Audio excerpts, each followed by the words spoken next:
Vote আসে vote যায়, vote পর্ব মিটে গেলে থেকে যায় শুধুমাত্র প্রতিশ্রুতি, থাকে না কোনো জনপ্রতিনিধি।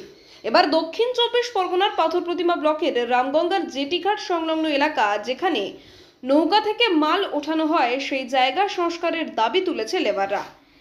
এই লেবাররা বারবার জানিয়েও কোনো সুরাহা হয়নি, মিলেছে বারবার প্রতিশ্রুতি। যে জায়গা একসময় 34 বছর সিপিএম এর রাজত্ব ছিল, বর্তমানে চলছে শাসক দলের জামানা। শাসক দলের জামানায় চলছে প্রতিশ্রুতি। যে জায়গায় রোজ 400 থেকে 500 মাল পরিবহনকারী নৌকা আসে এবং ওঠা নামানো হয়, সেই জায়গা সংস্কার একান্ত জরুরি। অথচ এই জায়গায় বারবার জানিয়েও কোনো কাজ হয়নি। তবে এ বিষয়ে রামগঙ্গা পঞ্চায়েত সদস্য জানিয়েছেন, আর্থিক অবস্থার জন্য এই অঞ্চলের আর্থিক অবস্থার জন্য কাজ করা সম্ভব হয়নি। এখন দেখার কবে কাজ হয়। জনপ্রতিনিধি হিসাবে আমিও চাই কাজগুলো হোক। ওখানে প্রায় প্রত্যেক দিন 100 গাড়ি এবং 100 মতন ভ্যান ওখানে হচ্ছে প্রত্যেকদিন মাছ এবং অন্যান্য যেসব মালপত্র ওঠে ওখানে যাতায়াত করে। আমিও জনপ্রতিনিধি হিসাবে চাইবো ওখানে কাজ হোক, কিন্তু কাজ হচ্ছে না। একবারে বিডিও অফিসে সংলগ্ন, অথচ কাজ হয়নি। ওখানে অনেকবার বিডিও অফিসে বলাও হয়েছে, কিন্তু কাজ হয়নি। আমরাও ব্যবসা করে খাই, আমাদেরও গাড়ি আছে, ওখানে আমাদের মালপত্র ওঠে, খুবই খারাপ অবস্থা। আমরাও যোগাযোগ করেছি, কিন্তু কাজ এখনো হয়নি এবং পরে হবে বলছে, কবে হবে এখনো আমাদের জানা নেই।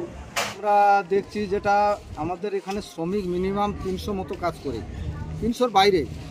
এই ঘাটের যা পরিস্থিতি, আমরা অনেকবার পড়ে গেছি নদীতে, হাত পাও ভেঙেছে। এইটাকে যদি গার্ডওয়াল করে যদি এইটাকে একটা পরিষেবা দেন, তাহলে আপাতত এখানে শ্রমিকরা সুস্থভাবে অন্তত মাল বহন উঠানামা এবং আমাদের একটা রুজি রোজগার এখানে যথেষ্ট আমরা একটু পাবো।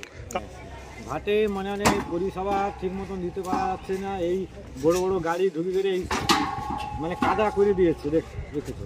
এটা ভরাট করা ছিল, হ্যাঁ, অনেক কাজ করেছিল জিসিবি দিয়ে এখানে ছেলেরা, কিন্তু সে পরিস্থিতি বহুত খারাপ। এখন কি চাইছেন আপনারা?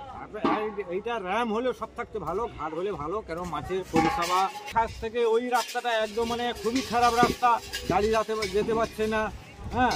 আর এইটা আরও ভয়ানক অসুবিধা।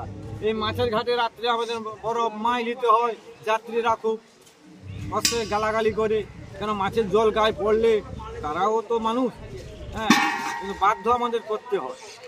এটুকু হলে খুব সুবিধা হতো। এমএলএ এসে এখানে 3-4 বার আমাদের দিয়ে মাপ করেছে, কিন্তু সে কোনো কাজ হচ্ছে না।